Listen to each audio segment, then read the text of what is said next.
Thank you, Corlin. Minister, as the delivery of the vaccine progresses, I am seeking that frontline staff like paramedics are urgently vaccinated, as they are in many cases at the front line and working in very uncontrolled environments. And I'm thinking, Minister, of situations where paramedics come upon car accidents where they're going into homes and they're dealing with various situations and often going into, as I said, very unknown circumstances. And for that reason I am asking. Now I know in the area of Cavan, and I have had paramedics on to me who were frustrated, annoyed, concerned that they were being sent to St Mary's in the Phoenix Park for their vaccination, that they weren't being vaccinated like other frontline staff locally. And I do believe in recent number of days that may have changed and that some of them are being vaccinated more closely to home. But considering we're all trying to do our bit in terms of restriction in travelling, the idea of them travelling to the Phoenix Park for a vaccination doesn't make much sense really, and I would just like you to, I suppose, keep an eye on that, Minister, that isn't the case and that they are being looked after in their own local area. I, like many others, have received numerous pleas to bring the vulnerability of kidney patients, especially those on dialysis, to the forefront of the vaccination system. These patients must attend hospital care facilities for treatment at least 3 times a week and for a minimum of 3 hours at a time. And despite strict protocols to minimise infections, such patients may remain at risk of transmission between patients and staff, and they're often. Most organ transplant recipients, including over 2,600 kidney transplant recipients, have a suppressed immune system which adds to their high risk of infection and inability to fight it. So again, Minister, I know a lot of my colleagues around the Chamber today have made the same case to you, but I think they should certainly be moved up to a very much higher level in terms of the rollout of the vaccine. And finally, Minister, I would ask you about my own constituency of Cavan Monaghan in the mass vaccination centres that you will be announcing over the next coming days. I've had numerous hoteliers, such as the Kilmer Hotel in Cavan, the Hillgrove Hotel in Monaghan, local football clubs, and we know the GAA has been foursquare behind communities in terms of protecting and helping and enabling people during this particular difficult time.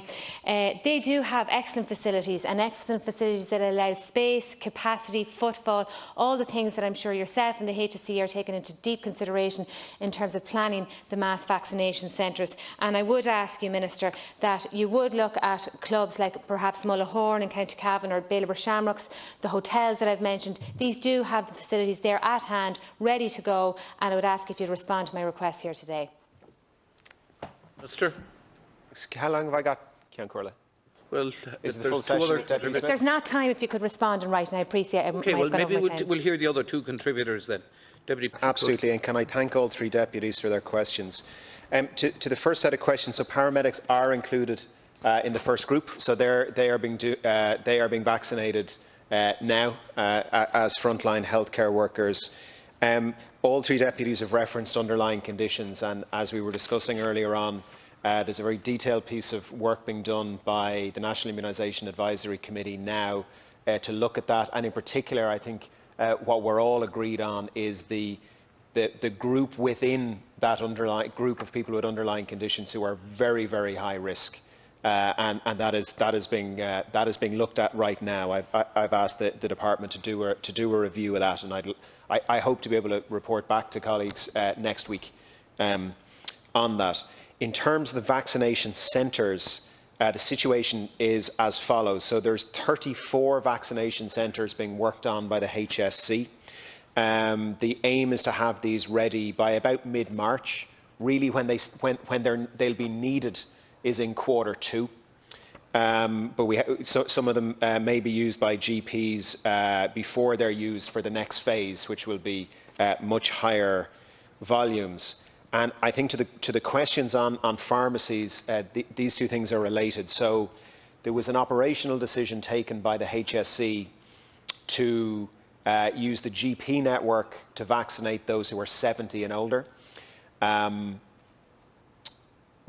Critically, that is not forecast to cause any delays. So again, the principle that's being used is that the only constraint on administering the vaccines is the supply of the vaccines into the country. And certainly I can commit to colleagues that if it were the case that the GP network was not capable of handling the volume coming through, then we would immediately look to expand upon that. The thinking is that the pharmacists who are going to be absolutely essential to this programme, we have the deal in place for the pharmacists, is that from the future cohorts and as the volumes begin to go up, and well, if we get the supply in, they're going to go up quite considerably. That's where the pharmacists will come in. Thank you, Ciarán Comhairle. No.